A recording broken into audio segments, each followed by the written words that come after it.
엘리야 선지자에 대해서 오늘 같이 말씀을 나누었었는데요. 이 엘리야 선지자가 이끌었던 부흥의 역사가 다시 한번 우리나라에 임하게 되기를 간절히 원하는 마음을 우리가 느낄 수 있었다고 생각되었습니다. 오늘날 우리가 사는 세대는 세상에 이런 일이 다 있구나 라고 하는 그런 마음이 들 정도로 험한 일들 뿐만이 아니라 이상한 일들이 참 많이 일어나고 있는 것을 볼 수 있습니다. 가장 최근에 이슈가 되었던 사건 중에 이런 일이 있었습니다. 아파트 단지 내에서 있었던 일인데요. 아파트 단지 내에 주차를 해놓은 차에다가 주차 위반 딱지를 붙였습니다.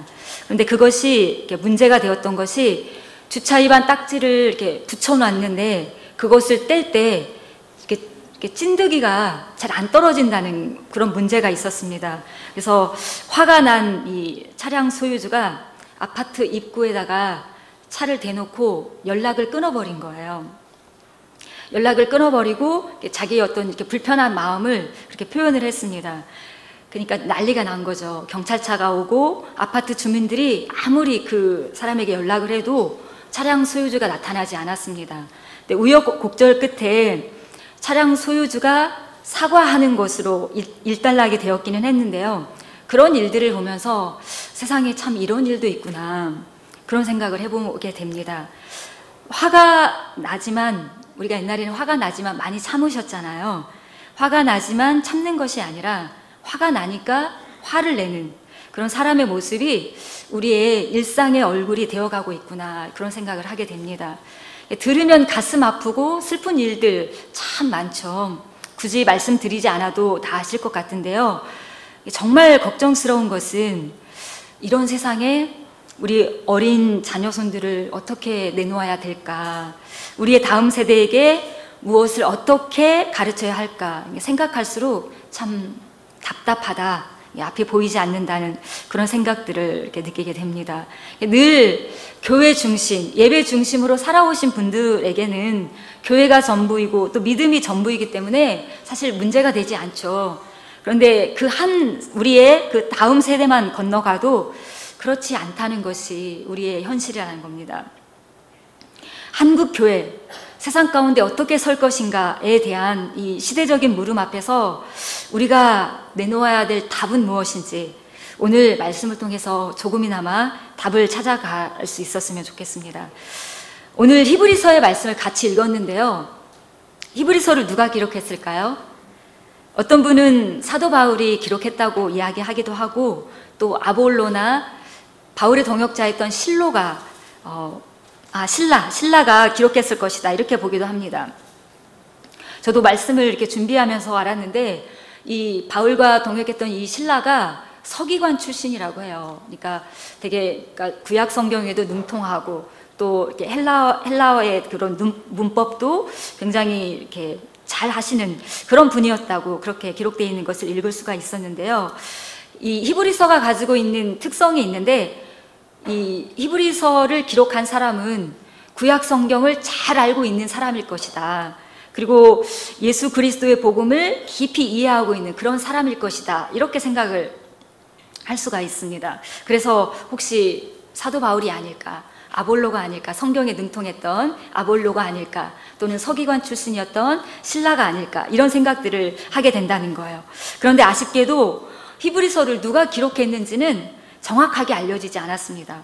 왜 알려지지 않았을까요? 그냥 이름 딱 나오면 좋을 텐데 하나님의 말씀보다 더 중요한 것은 없기 때문이겠다 이런 생각을 해보았는데요. 히브리서를 통해서 들려주시는 하나님의 메시지를 이해하기 위해서는 누가 히브리서를 기록했는가라고 하는 것보다는 히브리서가 언제 기록되었는가를 살펴보는 것이 훨씬 더 빠르기 때문일 것입니다. 히브리서는 주 68년에서 70년 사이에 기록된 것으로 그렇게 보아집니다. 그런데 이 시기에는 기독교가 굉장히 많은 핍박을 받고 있던 그런 굉장히 어려운 시기였습니다. 사도행전에 기록된 그 초대 교회의 부흥기는 교회가 당시 세상으로부터 받았던 그런 시선들을 우리에게 이야기해주고 있는데요.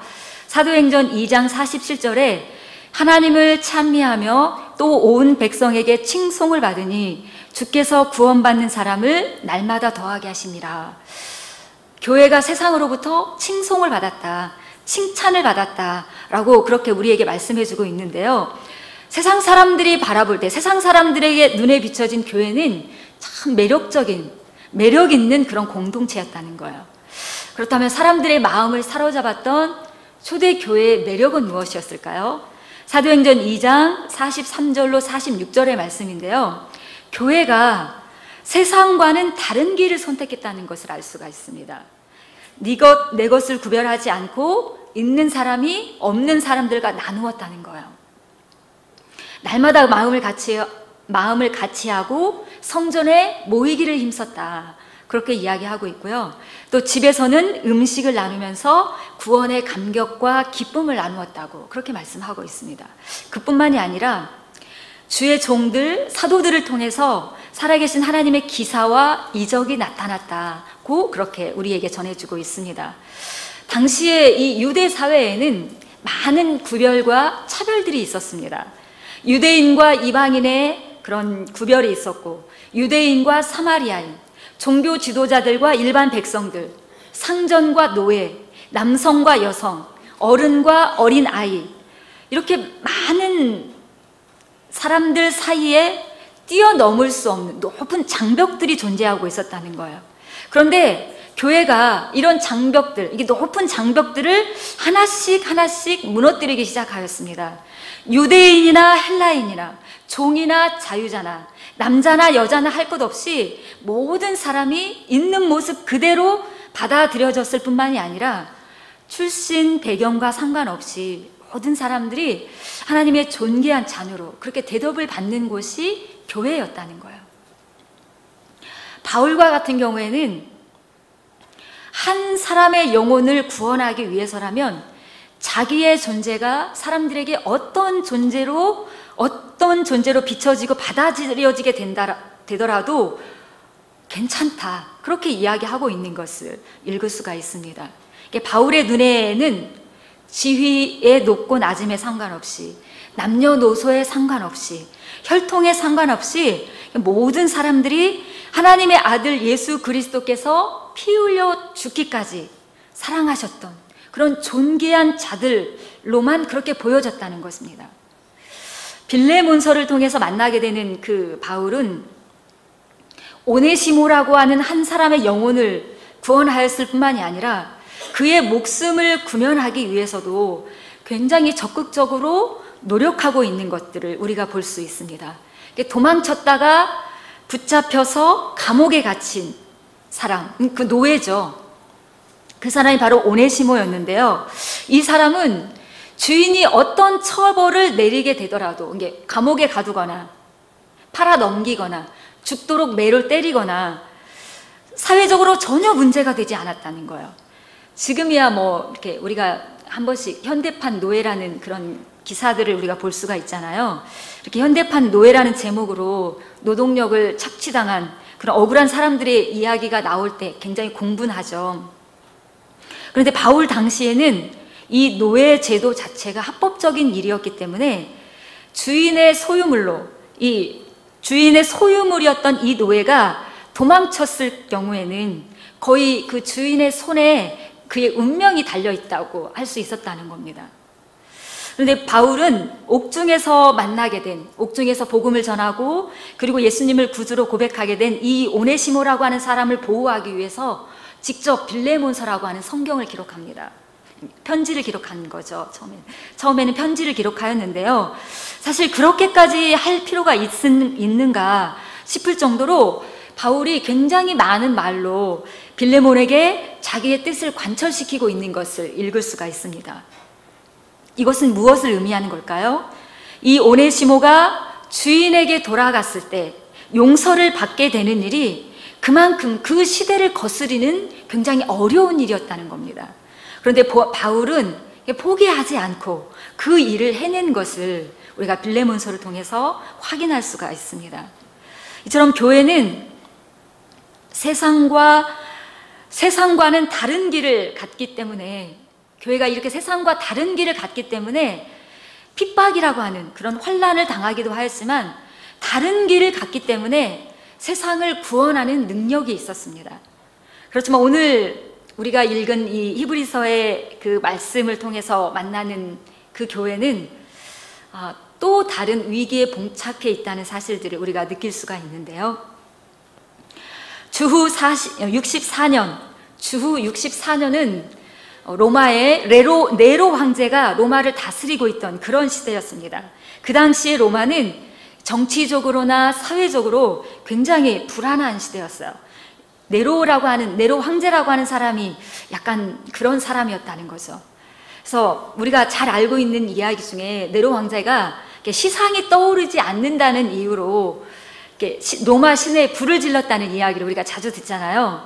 그리고 그 광경을 구경했다는 그런 이야기를 들을 수가 있는데, 그런 이야기 하나만을 보더라도 이 네로라고 하는 사람의 영혼이, 그 정신이 굉장히 피폐해 있었다는 것을 우리가 짐작할 수 있다는 겁니다. 그런데 그 일로 인해서 기독교는 엄청난 핍박을 받게 되었습니다. 엄청나게 화재로 인해서 많은 재산상의 피해가 발생했다고 그렇게 전해지고 있는데, 그렇게 경제적으로, 물질적으로 손해를 입게 되었는데, 그 손해에 대한 그 로마 시민들의 화가 누구에게로 향했습니까? 기독교인들에게 이렇게 향했잖아요. 그 일로 인해서 정말 많은 성도들이 힘들고 고통스러운 시간을 보내야 했습니다. 그래서 어떤 사람들 가운데는 예수님을 믿다가 낙심해서 유대교로 다시 되돌아가려고 하는 사람들도 적지 않았습니다. 외부적으로는 환란이 그리고 핍박이 엄습해오고 있었고, 내부적으로는 신앙을 등지고 예수님을 떠나는 그런 배교의 일들이 교회 안에 일어나게 되었다는 거예요. 근데 오늘날 한국 교회가 안고 있는 문제들도 별로 다르지 않는 것 같습니다. 그때처럼 예수님 믿는 사람들을 잡아들이거나 감옥에 가두거나 죽이거나 고문하거나 이런 일들은 일어나지는 않지만, 교회를 싫어하고 미워하고 욕하는 세상 사람들이 참 많아졌습니다. 교회를 떠나는 사람들도 점점 늘어나고 있어요. 왜 이런 일들이 일어나고 있는 것일까요? 왜 이런 일들이 일어나고 있는 것일까?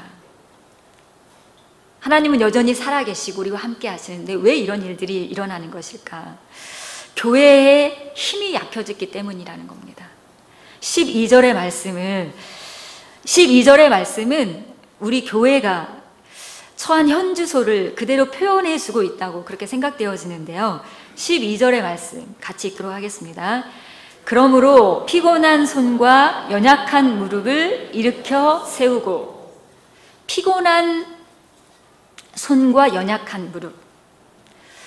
히브리서 기자는 12장 1절에서 성도의 신앙생활을 경주를 경주하는 운동선수로 그렇게 비유하고 있습니다. 요즘 아시안 게임을 보시느라고 시간 가는 줄 모르시죠?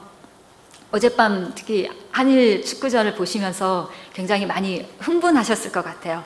저는 같이 그걸 보진 않았는데 아파트 여기저기에 삼성 소리가 막 들리더라고요. 그걸 들으면서 이겼구나, 골 넣었구나 막 이런 생각들을 했었습니다. 그런데 만약 경기에 이기지 못하고 졌다면 어떻게 되었을까요?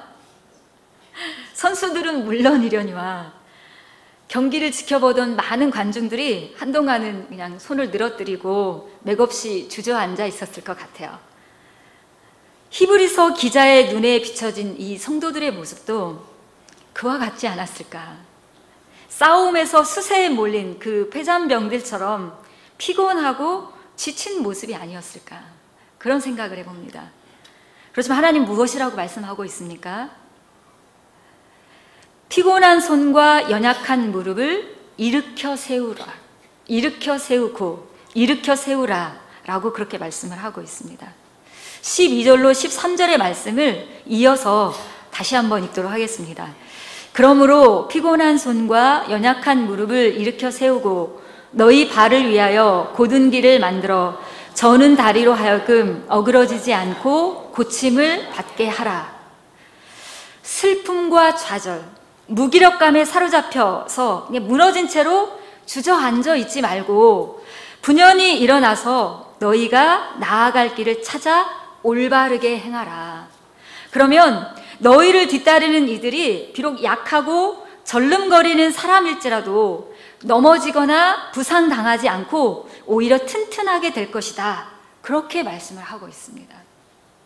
이 말씀을 듣는 그 당시 성도들은 어깨가 참 무거웠을 것 같아요. 사느냐 죽느냐 그 기로에 서서 하루에도 몇십 번씩 그 죽음의 두려움과 공포를 싸우고 있는 그 사람들에게 똑바로 서라, 똑바로 걸어라, 똑바로 살아라. 지금 정신을 바짝 차리지 않으면 너희의 등을 바라보고 있는 그 믿음에 연약한 사람들이 어떻게 되겠느냐라고 다그치는 것처럼 들릴 수도 있기 때문이라는 거예요. 그렇지만 성도들은 이 히브리서와 같은 강력한 말씀이 있었기 때문에 그 말씀을 읽으면서 환난과 핍박이라고 하는 그 고통스럽고 무서운 그 시간들을 견뎌낼 수 있었다는 거예요.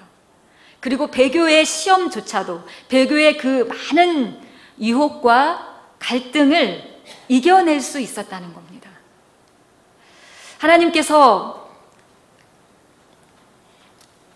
오늘 말씀을 통해서 그들에게 주셨던 명령은 무엇일까요? 14절로 16절의 말씀인데요. 14절로 16절의 말씀을 같이 이어서 또 읽도록 하겠습니다. 그럼 모든 사람으로 더불어 화평함과 거룩함을 조추라. 이것이 없으면 아무도 주를 보지 못하리라.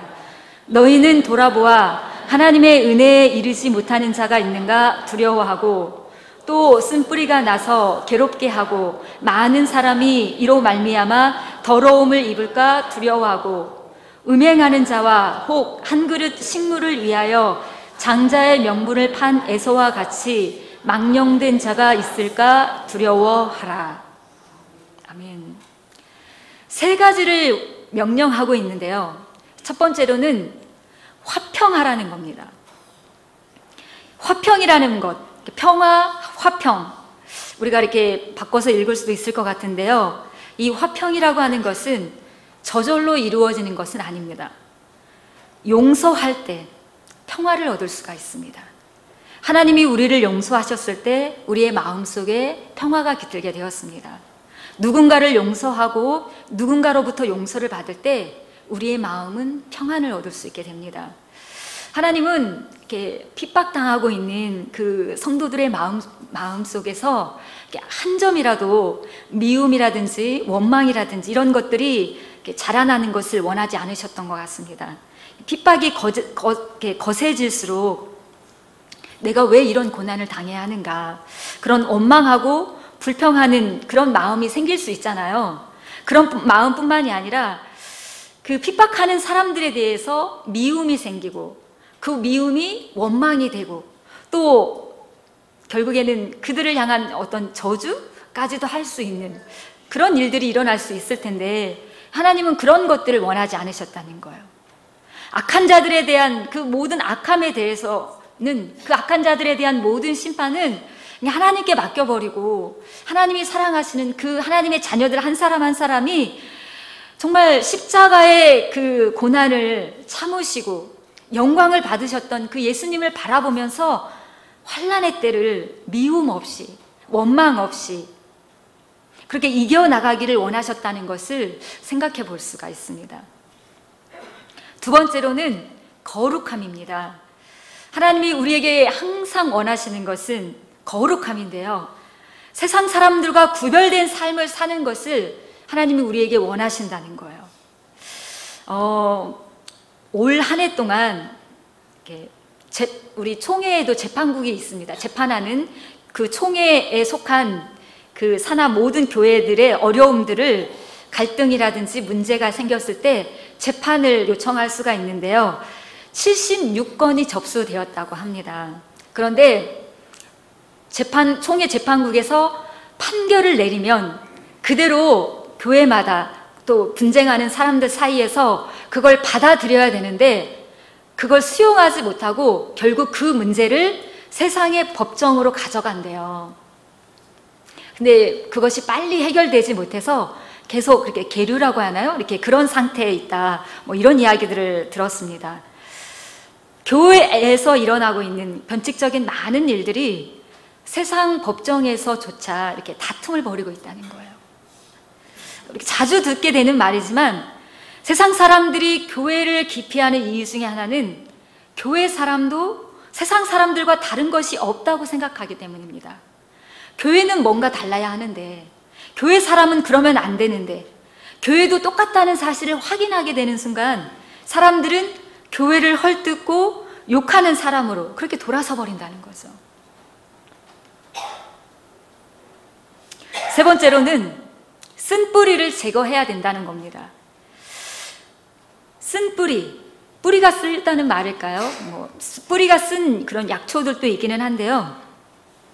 쓴 열매를 맺게 하는 뿌리가 있다는 그런 뜻입니다. 이것은 신명기 29장 18절로 19절에 독초와 쑥의 뿌리라고 하는 표현을 읽을 수가 있는데 거기에서 가져온 말이라고 합니다. 그런데 이것은 우리가 이스라엘 백성들이 애굽에서 나와서 가나안 땅을 지나서 가나안을 향해로 가는 동안에 여러 지역을 이렇게 통과하게 되잖아요. 40년이라고 하는 세월 동안 가나안을 이렇게 쭉 돌게 되는데, 가나안을 향해서 가는 동안에 여러 나라에서 보았던 온갖 우상 숭배, 온갖 우상들, 그리고 또 그와 같은 것들을 독초와 쑥의 뿌리라고 그렇게 모세가 이렇게 표현한 것인데요. 이스라엘 백성들이 40년을 지나는 동안 굉장히 많은 일들을 경험했었습니다. 그런데 굉장히 좋은, 하나님의 그런 놀라운 은혜들을 많이 경험했었죠. 하나님께서 이스라엘 백성들을 구름 기둥과 불 기둥으로 인도하셨고, 또 만나와 메추라기를 내리셔서 일하지 않고도 배불리 먹을 수 있도록 양식을 공급해 주셨습니다. 또 하나님께서 빽빽한 구름 가운데 막 임재하시는 그런 것들도 멀리서나마 지켜볼 수 있었고요. 또 반석을 쳐서 반석에서 솟아나오는 샘물을 마시는 그런 신비로운 경험들을 많이 할 수 있었습니다. 그런데 그렇게 하나님의 놀라운 신비로운 것들을 많이 경험하기도 하였지만, 그런 가운데서도 이방 사람들이 섬기는 그런 우상으로 인해서 미혹을 받았던 그런 일들도 사실 적지 않았습니다. 이스라엘 백성들이 시딤이라고 하는 곳에서 모압 여인과 음행하다가 한꺼번에 24,000명이 연병으로 죽는 그런 사건들도 있었습니다. 사람들은 그런 것 같아요. 사람은 무엇을 보느냐에 따라서 선택이 달라지는 거예요. 계속해서 하나님을 바라보고 또 하나님의 말씀을 붙들게 되면 죄를 멀리하고 성결하고 거룩한 삶으로 이렇게 살아갈 수가 있게 돼요. 세상에서의 성공보다 더 가치 있고 중요한 것이 있다는 사실을 깨닫게 되고, 그래서 더 하나님을 믿게 돼요.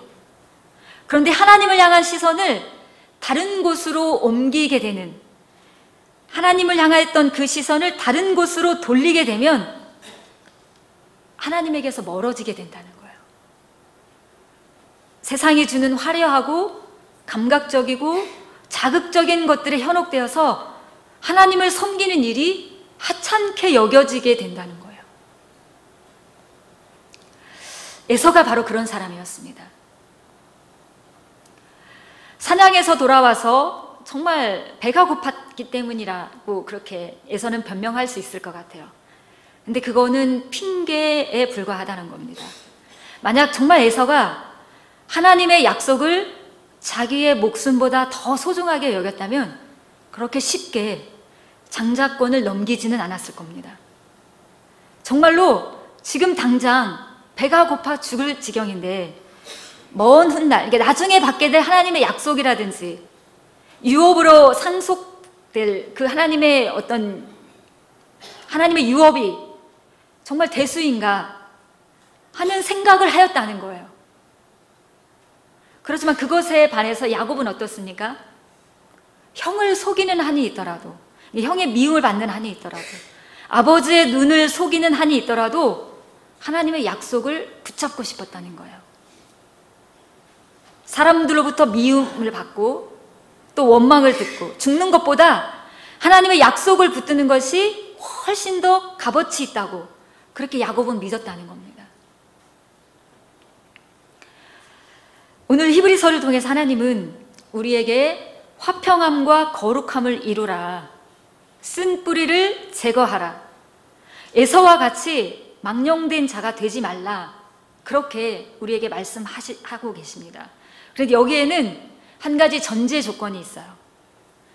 이 모든 말씀들이 하나님과의 관계에서도 물론 중요한 일이겠지만 다른 사람과의 관계를 전제하고 있다는 거예요. 모든 그러니까 화평하고 거룩함을 줬는데요, 그것이 모든 사람으로 더불어 화평함과 거룩함을 좇으라, 이렇게 말씀하고 있다는 거예요. 쓴뿌리를 제거해야 되는데 그 쓴뿌리를 제거해야 되는 까닭은 그 쓴뿌리가 나서 괴로움을 주고 많은 사람들이 그것으로 말미암아서 더러움을 입게 되기 때문이라고, 그렇게 오늘 말씀하고 있다는 거예요.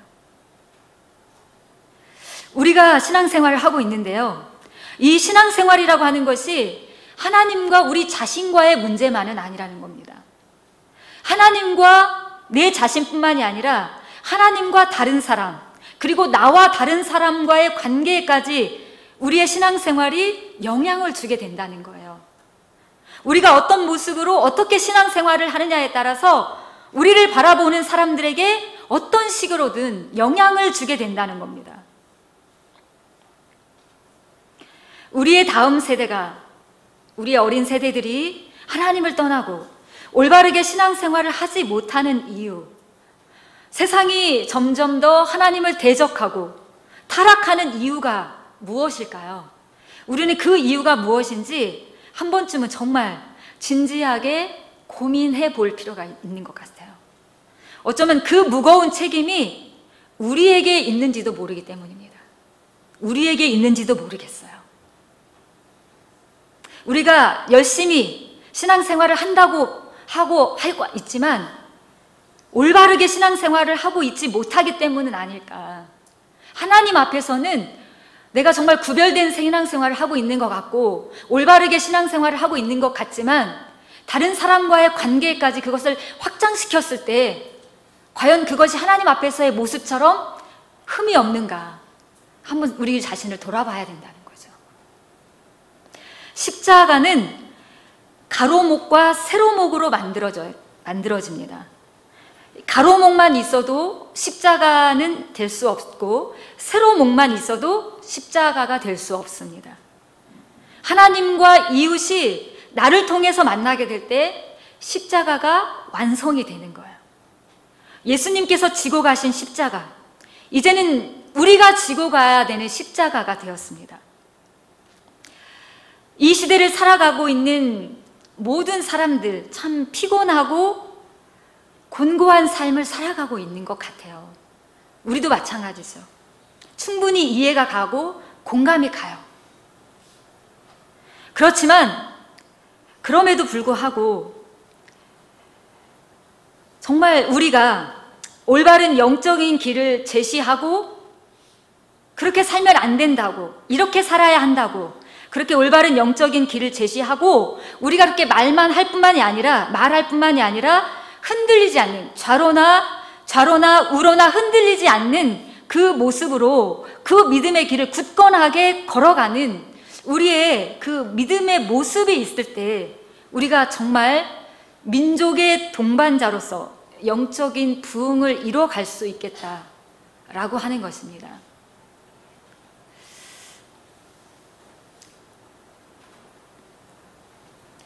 이제 우리가 우리의 세대보다는, 이제 우리의 신앙생활의 모습보다는 우리의 다음 세대에 더 많은 관심과 애정을 가졌으면 좋겠어요. 그래서 한국 교회가, 우리 교회가 계속해서 그 세상 속에서 영향력을 끼치고 또 정말 영적인 올바른 길을 제시할 수 있는 그런 교회로, 그렇게 서야 될 텐데 지금 우리의 모습이 그렇게 올바른 길을 제시하고 또 흔들리지 않는 믿음의 길을 계속해서 걸어가서 우리를 뒤따르는 그 다음 세대들이 동일하게 같은 모습으로 우리를 따라서 그렇게 믿음의 길을 갈 수 있게 되기를 축복합니다. 기도하겠습니다.